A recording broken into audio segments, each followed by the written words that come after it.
জলে ভাসে দুহি যহনা কৃষ্ণ প্রেম সকলে জানে না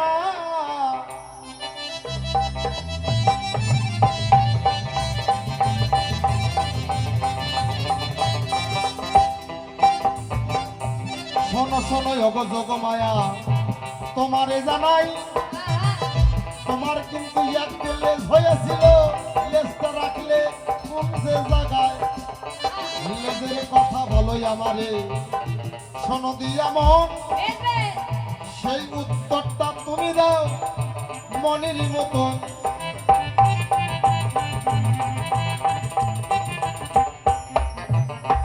তুমি যাহা বলে গেলে আমি ভুলি নাই তোমার কথার জবাব দিব ও কৃষ্ণ কানাই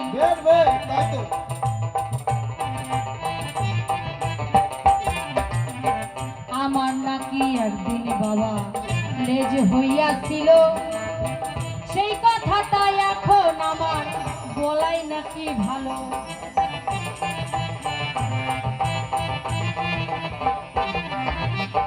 তাই আমার নাকি একদিন লেজ হয়েছিল যোগমায়ার মানে যোগমায়া যোগেশ্বরী তার নাকি লেজ হয়েছিল হয়েছিল বলেই তো বললাম কি বলেন বাবা আচ্ছা ভালো কথা না বললাম এই দাঁড়াও শোনো হয়েছিল ভালো কথা সেটা তো নটের গুঁড়ো হচ্ছে তুমি কেমন করে নষ্টের গুঁড়াটাই তুমি কেমন করে আচ্ছা শোনো একদিন কংসের কারাগারে এক এক করে সন্তান জন্ম নিল মা দৈবকীর তাই না মা হ্যাঁ 6 সন্তানকে মামা কংস মেরে দিল লাস্টে যখন এই কৃষ্ণ জন্ম নিল তখন কিন্তু বসুদেব ভয় পেয়ে গেল আমার এই সন্তানকে যদি মেরে দেয় সেই কৃষ্ণর লীলা বোঝা বড় তাই কি তখন ওই কৃষ্ণ হয়তো বাসুদেবের মাথায় বুদ্ধিটা ঢুকাইছিল যে আমাকে গোকুলে রেখে আসো কি মা যশোদার কাছে তখন কি করেছিল বসুদেব মাথায় করে নিয়ে হাঁটতে হাঁটতে কি করলো ওনাকে বাঁচানোর জন্য বাড়ি থেকে বেরোলো কংসের কারাগার থেকে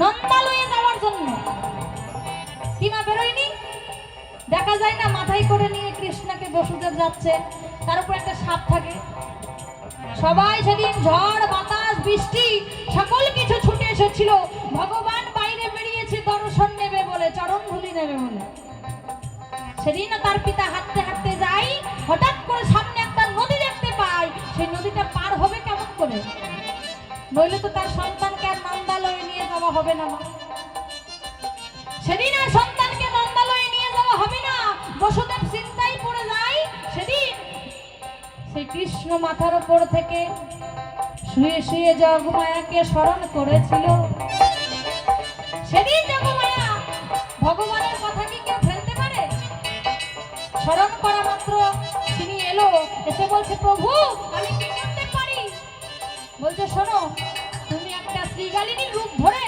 আমার পিতাকে পথ দেখাও নইলে আমার পিতা নদী পার হতে পারে না তখন সে কি করলো একটা শ্রীগালিনীর রূপ ধরে যোগমায়া আগে আগে হেঁটে যায় আর বসুদেব কৃষ্ণের পিতা পিছনে পিছনে যায় বলে ওই শ্রীগালিনীটা যদি হেঁটে যেতে পারে তাহলে আমি তো বড় একটা মানুষ কেন যেতে পারবো না তো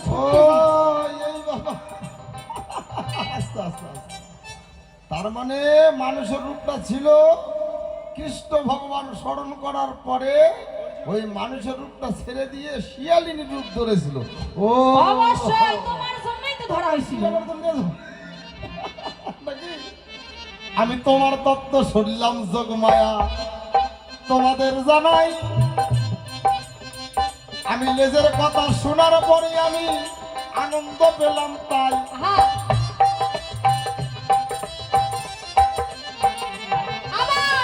আর একটা জিজ্ঞাসাই আমার কাছে করেছিল দান সেই কথাটার জবাব দিয়ে আমি করব সমাধান একটাই করেছিলাম ও করি নাই করবো এই ব্যাপার আচ্ছা শুরু করো দেখি কি বলতে চাও আচ্ছা দাঁড়াও অর্ডার যখন দিছে শাড়ি না তুমি যদি ভগবান হতে পারো আমি তো জগতের মা যোগেশ্বরী কি হ্যাঁ সেটা ঠিকই আচ্ছা নাও চলো আচ্ছা আচ্ছা আপনাদের গ্রামে যদি সাধু থাকে আচ্ছা সাধুর বউকে আপনারা কি বলেন মা সাদানি ব্রাহ্মণের বউ থাকলে বাহ বাহ বাহ তাই তো? সরাসর উত্তর আছে। ডাক্তার বউ থাকলে ডাক্তার নি, মাস্টারের বউ হলো মাস্টার নি, তাই না? ধুবুরি বউ ধুপনি, রূপির বউ রূপনি, সামানির বউ সামান্নি, কামানির বউ কামান্নি, জালের বউ জালেনি, সিরিয়াল ভাবে পাঠ করা আছে, তাই না? তিনি হোক আর না হোক, হতেই হবে। আচ্ছা, যদি মাস্টারের বউ মাস্টারনি হবে, তুমি আমার কাছে খুলে কবে? তোমাক সবাই সুন্নি বলে ভাবে কেন? হ্যাঁ? তুমি চুরি করে জগৎকে কি শিক্ষা দিলা? কি বলেন বাবা?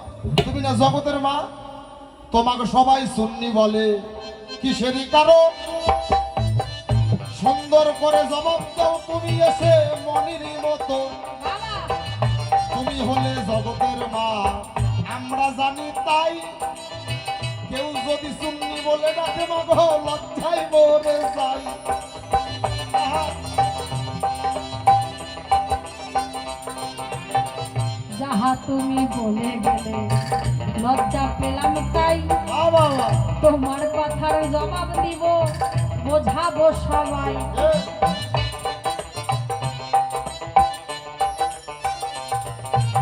হ্যাঁ, চুন্নি তো বলবেই কি, কারো মঙ্গলের জন্য কেউ যদি চুরি করে তাতে তো সুন্নি বলা উচিত না, কিন্তু সুন্নি বলে। আমার রাম ভগবান একদিন যুদ্ধে যাবে, সে সময় মা জগৎ জননী জগমায়াকে পুজো করতে গিয়েছিল। মা বুঝলেন, সরোবরে গিয়ে ফুল তুলে নিয়ে এসেছিল।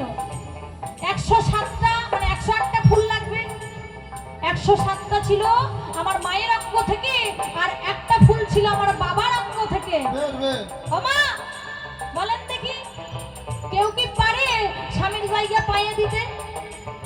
কোন নারী কি আছে যারা সত্যিকারের নারী এই পৃথিবীতে স্বামীর জায়গা কোনোদিন চরণে দেবে না, মাথায় রাখবে? আর যারা আনাড়ি তাদের কথা তো বলবোই না। হ্যাঁ, কি আছে, এখন অনেক আনাড়ি দেখা যায়। এখনকার কুমারী মেয়েরা বাড়িতে থাকে, মা বিবাহিতা গুলাই চলে যায়, কি যায় না? রাধে রাধে, কিছু মনে করবেন না, আর কি বললাম। আমি আবার একটু ওগুলো সহ্য করতে পারি না, সত্যি কথা বলতে। তবে আজকে স্বামীর জায়গা মা পায়ে রাখবে না বলে তিনি চুরি করেছে। কি চুরি করেছে? রাম যখন ওই মাকে ফুল দিয়ে পুজো করতে যাই, পুজো করতে গিয়ে ওই ফুল দিতে দিতে দিতে দিতে যখন লাস্টের দিকে এলো, আমার মা দেখতে পেল এ তো আমার স্বামীর অঙ্গর ফুল, এ তো আমি চরণে নিতে পারি না। আমার মা সতী, আমার মা জগৎ জননী। তখন মা কি করলো? ওই ফুলটাকে তুলে নিয়ে নিজে চুরি করে রাখলো। তখন রাম কি করলো? মা 107টি ফুল দিয়ে পুজো করলো, বললো যে আরেকটা ফুল কোথায় গেল, ওই খুঁজাই শেষ। তখন মা স্বামীকে আজকে উপরে রাখার জন্য সেই ফুলটা সেদিন চুরি করেছিল। কি মা কি তাহলে শূন্য হলো? নইলে আজকে তোমার মতো পুরুষ, তোমার মতো কত পিতা আজকে নিচে থাকতো, নারী স্বামী বলে মাথায় রাখতো না, প্রণাম করতো না। বাহ বাহ বাহ বাহ বাহ বাহ। তোমার কথার জবাব দিলাম, শুনলে বুঝি তাই। আর কিছু তো আমার কাছে জানার কিছু নাই। বের বের।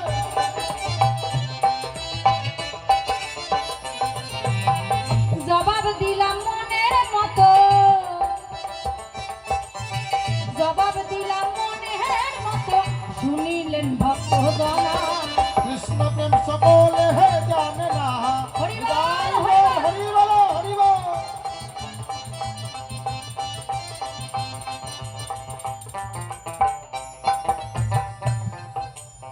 শোনো শোনো ওগো কৃষ্ণ, তোমারে জানাই, বাবা বের। তোমার কাছে এইবারে আমি কিছু জানতে চাই। বলো বলো। তোমাকে কি ছেড়ে দেবো নাকি? প্রথমবারে তোমার কাছে জানার ইচ্ছা হয়, পৃথিবীতে এত গাছ থাকতে তুমি তাদের ভালোবাসো নাই। আবার কি করে? পৃথিবীর এত ভালো ভালো গাছ, দামি দামি গাছ থাকতে তাদের ভালোবাসে না। যে গাছের ফুল কাজে লাগে না, যেই গাছ কাজে লাগে না, সেই গাছকে দিয়ে বেশি করে ভালোবাসে। এ আবার কৃষ্ণ নাকি ভগবান? হ্যাঁ, কদম গাছের কাঠ দিয়েও কিছু হয় না, একটা খাটও বানানো যায় না। কদম গাছের ফুল তো কাজেই লাগে না। আবার সে কি করে? ওই গাছটাকে এত করে ভালোবাসে, এত করে ভালোবাসে, সবসময় যে ইলান দিয়ে আর বাঁশি বাজায়, কি মা বাজায় না? কৃষ্ণের হচ্ছে প্রিয় গাছ কদম গাছ। ও আস্তে আস্তে আস্তে। হ্যাঁ, অকাজের জিনিসটা তোমার কাজের কেন? তার মানে বুঝতে পারলাম কয়েকটা পাতা দিয়েও ভগবানের পুজো হয়, একটা দুব্বা ঘাস। তাহলে কৃষ্ণ কানাই আমি তোমার কাছে জানতে